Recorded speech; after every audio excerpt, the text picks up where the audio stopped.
Começa agora um programa que traz tudo sobre o livro mais lido em todos os tempos. Apresentamos O Som do Livro.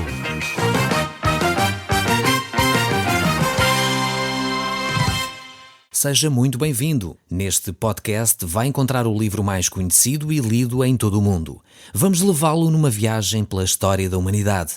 Este é um audiolivro para si, para a sua família e sociedade em geral. Contextualização e comentários de Paulo Chaveiro. Eu sou Paulo Chaveiro e nós hoje estamos na Epístola de Pedro, no capítulo 3, e estamos no verso 9. E provavelmente hoje nós iremos encerrar o estudo da Epístola de Pedro. No próximo programa voltaremos ao Velho Testamento. Mas eu gostaria de analisar então este texto bíblico que é tão estimulante para nós. Diz aqui o verso 9 do capítulo 3 da segunda Epístola de Pedro. Deus não retarda, o Senhor não retarda a sua promessa, como diz o apóstolo, como alguns julgam demorada. Pelo contrário, Ele não quer que nenhum pereça, senão que todos cheguem ao arrependimento. Nós temos aqui esta importante afirmação da parte de Deus. É uma afirmação tão significativa que realmente nos manifesta o amor de Deus. O arrependimento aqui significa dar uma meia volta na nossa vida. E o arrependimento é vital para o nosso relacionamento com Deus. O arrependimento para o homem é uma palavra de ordem de Deus. Deus, de alguma forma, está constantemente a desafiar-nos a essa atitude de arrependimento. O próprio apóstolo Paulo, quando chega a Atenas, e está lá a fazer aquele lindíssimo discurso no Areópago de Atenas, ele diz: Deus não leva em conta o tempo da vossa ignorância, anunciada agora a todos os homens em todos os lugares, que se arrependam. Sem arrependimento não há relacionamento com Deus. Muitas vezes nós queremos aderir a um projeto religioso sem fazer uma autoanálise à nossa vida. Eu creio que é nesta autoanálise pessoal, íntima, de introspeção, que nós crescemos. Esta semana que passou estive com uma pessoa, uma senhora que teve sérios problemas no casamento e realmente uma situação caótica. Procurei ajudá-los com aconselhamento, esse casal. E, entretanto, perdi-lhes o rasto. Deixei de os ver durante 1 ano, 2 anos, e agora regressou. E achei curioso que naquela altura eu tinha insistido com a senhora para ela analisar as suas falhas, como é que ela contribuía com os seus desarranjos, com as suas quês e os seus porquês para o estado do seu matrimónio. E ela na altura não admitia, achava que era o marido o responsável por tudo. É óbvio que tinha responsabilidades também, mas ela achava que ela não tinha problema nenhum, era só o marido que tinha problemas. E agora esta semana encontrei-a de novo e foi interessantíssimo ter uma conversa com ela em que ela dizia: não, eu agora percebo que eu tenho uma série de dificuldades. Quer dizer, a educação que eu recebi tornou-me uma pessoa mimada e eu não aceitava uma série de coisas. Agora começo a perceber as minhas fraquezas, as minhas falhas, e isso é assustador. Porque a pessoa começou-se a descobrir. E isto leva a pessoa ao arrependimento. Quando nós apercebemos-nos de quem nós somos, das nossas fraquezas, o nosso orgulho, o nosso egoísmo, às vezes essa ideia de que só o meu cônjuge é que está errado, eu estou sempre certo, não é? Eu nunca erro. Essas atitudes que são muito destrutivas ao nosso redor, temos que nos arrepender, pedir perdão por isso. Isso é o princípio do primeiro passo. Foi o que eu lhe disse: ótimo, estás no bom caminho, é o começo de uma nova oportunidade. Quando nós nos arrependemos dos nossos erros, pedimos perdão, se é o caso, à pessoa que ofendemos, começa uma nova oportunidade. É um milagre tremendo. Este é o maior milagre que ocorre na humanidade. Você pode imaginar o milagre que quiser. A ressurreição de um morto, que é uma coisa extraordinária, ou alguém que era cego e passou a ver, ou alguém que era paralítico e passou a andar. Eu imagino que isto é extraordinário na vida dessa pessoa que viveu esse episódio. Mas o maior milagre é o arrependimento, porque este é o milagre da vida eterna. Dá-nos uma eternidade pela frente. E o apóstolo Paulo, o apóstolo Pedro, Jesus Cristo, ele reafirma esta importante ação de nós nos arrependermos. Para nós termos comunhão com Deus, nós precisamos de nos arrepender.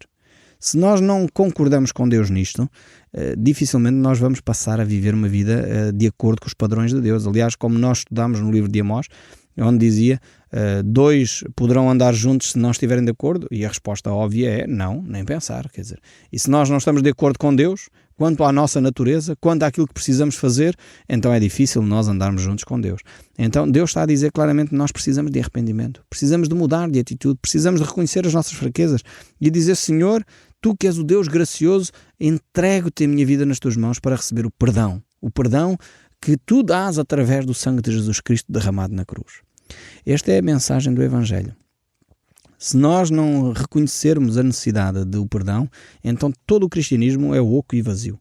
Se nós não percebemos a necessidade do nosso arrependimento, se nós não percebemos a razão pela qual Cristo foi à cruz, às vezes quando não integramos este aspecto do arrependimento, da confissão do nosso pecado a Deus, em primeiro lugar, quando nós não integramos este aspecto e não percebemos que a nossa natureza antiga, a nossa velha natureza, era uma natureza decadente, uma natureza que se afasta de Deus, uma natureza que precisa de ser renovada, uma nova criatura. As coisas velhas já passaram, eis que tudo se fez novo. Há imensos textos bíblicos a relatar esta mudança de natureza. Se nós não entendemos isto, o cristianismo é mera religião, é oco, o cristianismo passa a ser tão hipócrita como os fariseus o eram. E nós às vezes nem nos apercebemos disto, e é tremendo. Como nós podemos ser hipócritas, como nós podemos ter uma religião de fachada, como nós podemos ter uma religião de cerimónias, e na realidade passamos ao lado de uma vida espiritual que poderíamos ter, porque temos acesso à pessoa de Cristo, mas entupimos a nossa espiritualidade com imagens, com santos, com rituais, com procissões, com velinhas, com água benta, com água do Rio Jordão e ramos de oliveira não sei de onde, e esquecemos-nos que a verdadeira espiritualidade passa pelo arrependimento, passa por pedir perdão a Deus, porque foi Cristo Jesus que derramou o seu sangue por si e por mim. Realmente são reflexões tremendas e vitais para a nossa espiritualidade. Agora vemos que Pedro tinha esta percepção muito clara. É a fé em Cristo Jesus e o arrependimento que nós temos no nosso coração que nos dá acesso a Deus, e por isso ele diz: Deus é paciente para connosco. Veja bem, você já existe talvez há 30, 40, 50, 60, 70 anos, temos alguns ouvintes nossos que nos escrevem com 70 e muitos anos, e bem haja para vocês. Realmente este Deus continua a ser paciente consigo com 70 anos, consigo com 50 anos, comigo com a idade que eu tenho. É vital esta paciência, porque Deus é tão bondoso para connosco. Eu não tenho palavras para descrever a bondade de Deus. E diz aqui que Deus espera, Deus aguarda, e por isso Jesus não voltou ainda. Você e eu somos o impedimento à vinda de Cristo. Você e eu, enquanto não nos arrependemos, estamos de alguma forma a retardar a vinda de Cristo. Ele aguarda que todos cheguem ao arrependimento. Este é o propósito pelo qual Cristo ainda não voltou. E se nós não temos esta compreensão, a importância da Igreja partilhar a boa nova, esta boa mensagem que Deus é paciente, Deus é bondoso, Deus é amoroso, Deus quer o nosso bem-estar, esta mensagem de esperança que a palavra de Deus nos traz, nós temos que a partilhar com todo o mundo. E é na medida em que nós partilhamos com todo o mundo que a vinda de Cristo se abrevia. Então, se Cristo ainda não veio, eu quero dizer com todas as letras, a responsabilidade é nossa, é sua, é minha. Porque nós não partilhamos a todas as pessoas a mensagem do Evangelho. É por isso que eu fico tão alegre pela possibilidade de nós termos este programa de rádio. Pela graça de Deus, o nosso país tem então o privilégio de ouvir esta mensagem de esperança. E depois cada um toma a decisão que quer. Deus não obriga, nós já sabemos disso. Deus não força ninguém. Deus é tão cavalheiro, é tão gentleman, que Ele realmente espera que você tome uma decisão de livre vontade. O ame de livre vontade. Realmente eu não consigo conceber outro ser espiritual tão digno, tão simpático, tão paciente, tão cuidadoso, tão amoroso como o nosso Deus, que é relatado nas Escrituras. A gente olha para as outras religiões, desenvolvem um Deus terrível, um Deus castigador, um Deus malandro, um Deus que acorda mal-humorado, um Deus que manda matar pessoas, um Deus que faz com que haja atentados terroristas em nome do suposto Deus, um Deus castigador, um Deus... Mas o Deus da Bíblia é um Deus paciente. É verdade que Ele faz justiça, mas qual é o pai que ama que não faz? Você, se tem filhos, sabe perfeitamente, um pai que não disciplina os seus filhos vai gerar adultos imaturos e mimados e pessoas horríveis. Porquê? Porque não foram disciplinados. Agora, Deus que ama, é óbvio, disciplina. Tem que ser. Qualquer pai de bom senso faz. Se eu costumo dizer que se vocês me virem a não disciplinar os meus filhos, por favor, internem-me, porque já não estou bom da cabeça e não estou a amar a minha família. Se amo as minhas pessoas que me são próximas, eu tenho que corrigir quando é necessário, quando é importante. Também não vou ser resingão constantemente, maltratar as pessoas à minha volta. Não é isso que a Bíblia diz, mas também não é isso que Deus faz. Então, olhemos para este Deus amoroso que espera que você e eu cheguemos ao arrependimento. E depois diz o verso 10, interessantíssimo. E depois Jesus virá então como um ladrão. Esse será o dia do Senhor, no qual os céus passarão com estrepitoso estrondo e os elementos se desfarão abrasados, também a terra e as obras que nela existem serão atingidas. Notemos bem aqui que o dia do Senhor virá como um ladrão. E Jesus reforçou essa ideia, Jesus disse exatamente isso. O dia do Senhor virá como um ladrão. O apóstolo Paulo reforça a mesma ideia, dizendo exatamente isso, em Tessalonicenses: pois vós mesmos estáis inteirados com precisão de que o dia do Senhor vem como um ladrão de noite. Tomem atenção, não se deixem enganar. Há muitas histórias, não, Jesus vai voltar. Eu lembro-me quando, nos anos 90, estava eu a viver na altura na zona de Sesimbra e começou a correr o boato de que Jesus Cristo viria no Cabo Espichel. E vocês nem imaginam o corrupio que foi. Milhares de pessoas, é o que me espanta. Era pena porque eles não tinham programação do livro naquela altura, para ficarem esclarecidos que quando ouvirem que Jesus vai aparecer aqui ou ali, não vão.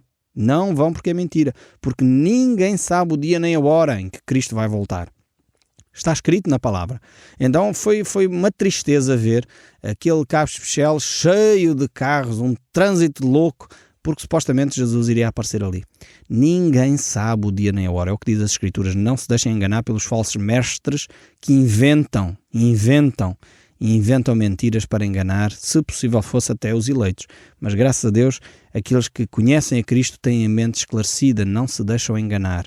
Ninguém sabe o dia nem a hora da vinda de Cristo. Virá como um ladrão, porque o ladrão não vem com aviso. Porque se as pessoas soubessem a que horas é que vinha o ladrão, punham lá a polícia, né?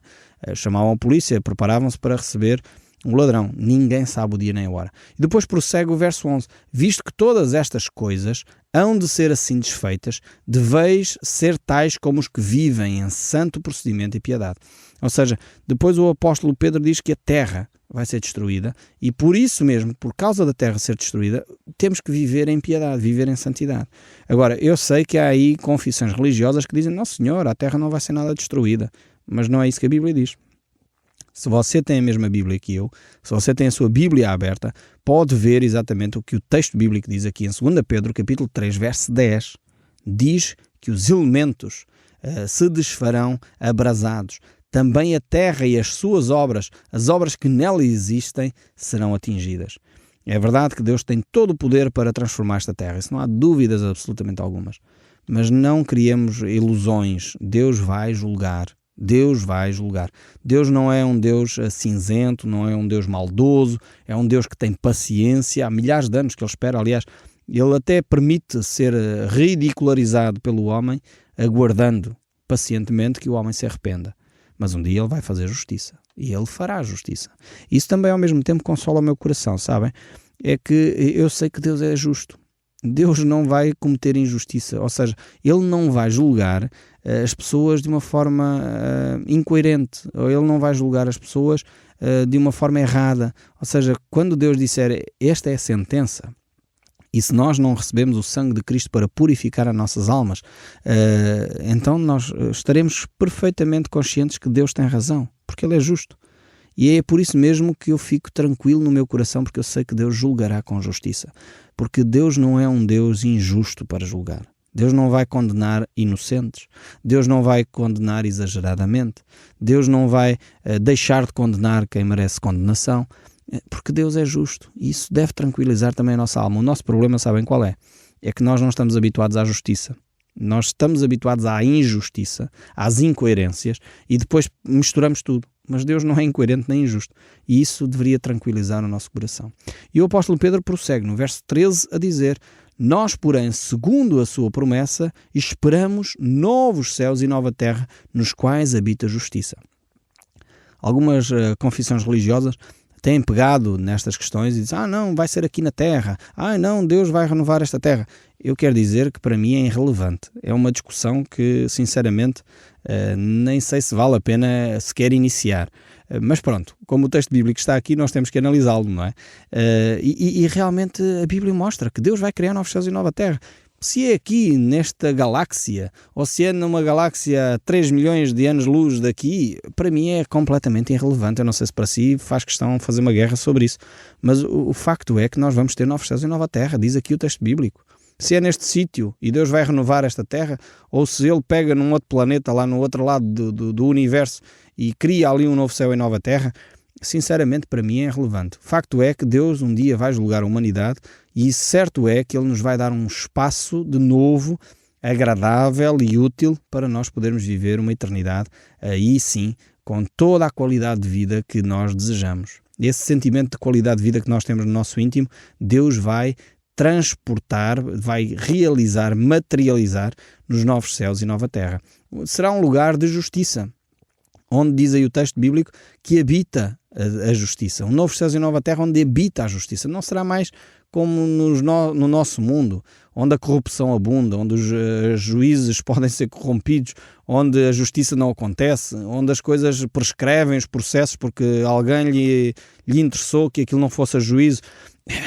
Esta é a justiça com a qual nós convivemos, mas nos novos céus e nova terra, onde Deus será Ele próprio o Rei, onde Deus será Ele próprio o legislador, aí será um lugar de justiça, um lugar de paz, um lugar de consolo, um lugar que algumas confissões têm pintado muito e desenvolvido muito esta ideia, mas aqui diz que é nos novos céus e nova terra. Atenção, é o que a Bíblia nos ensina. E o verso 14 diz ainda: por esta razão, pois amados, esperando estas coisas, empenhai-vos por ser achados por Ele Deus, em paz, sem mácula e irrepreensíveis.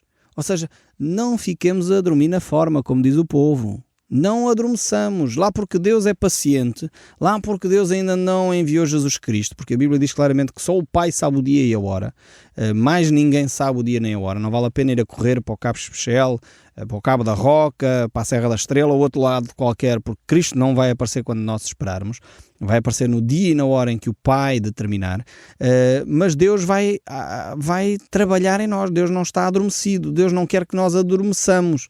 Nós temos que continuar a trabalhar, como diz esta palavrinha aqui, empenhados, ou seja, dedicados, zelosos, esforçando-nos diligentemente, como ele diz num outro texto aqui na segunda epístola. Este desafio de vida é um desafio de vida, uma vida de paz, uma vida sem pecado, sem mácula, sem maldade. Esta ideia de mácula é aquela ideia da maldade, de andar a tentar maquinar um projeto, uma trama para prejudicar o outro. Sem nada disto. E aqui a ideia de irrepreensíveis, ou seja, ninguém tem nada a apontar porque nós vivemos uma vida digna.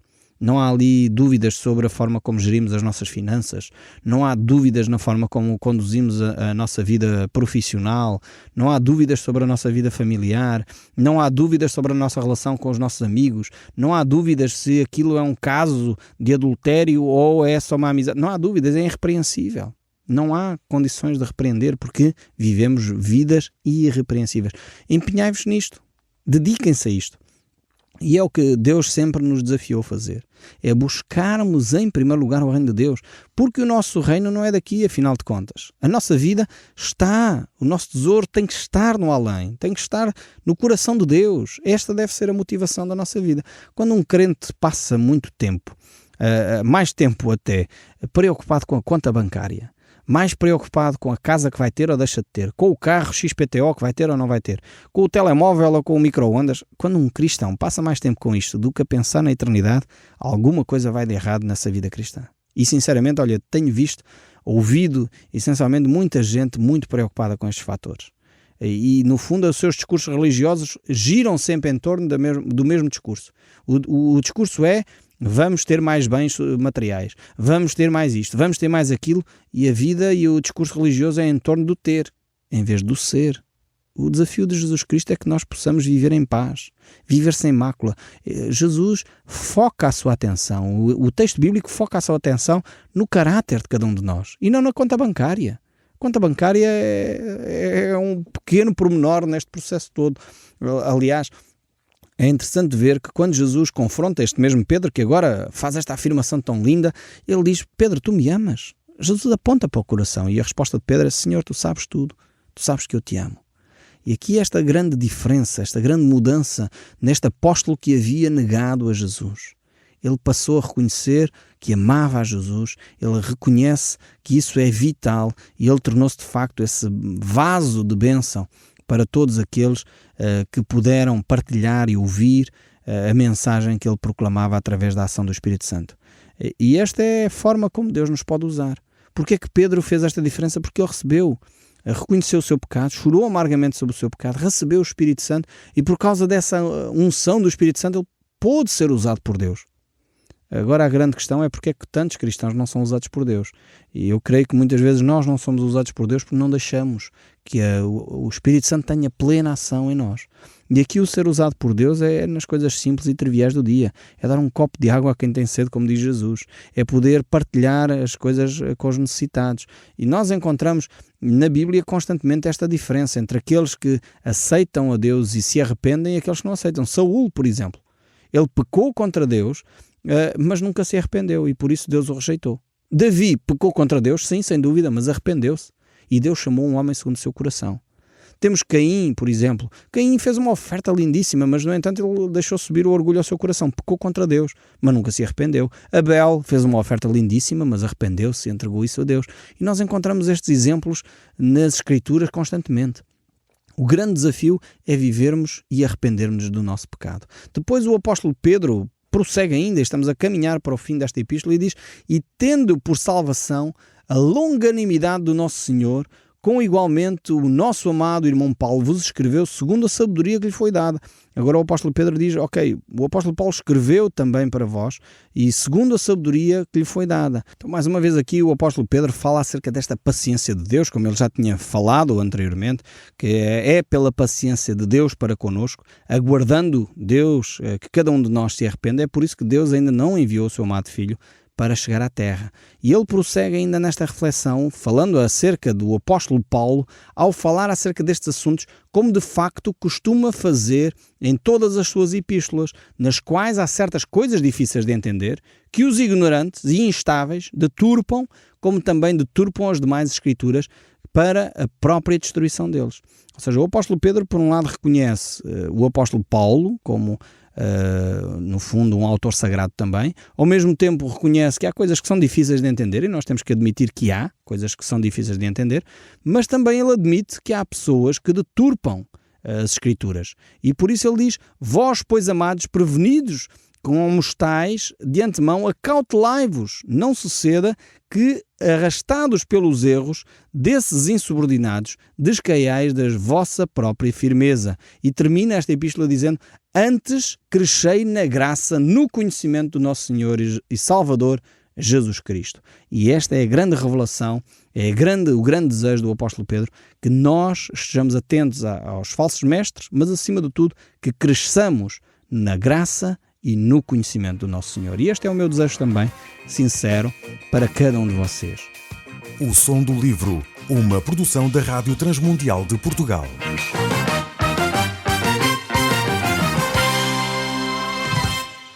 RTM. Conhece todos os nossos programas em rtmportugal.org. Uma produção da Rádio Transmundial de Portugal.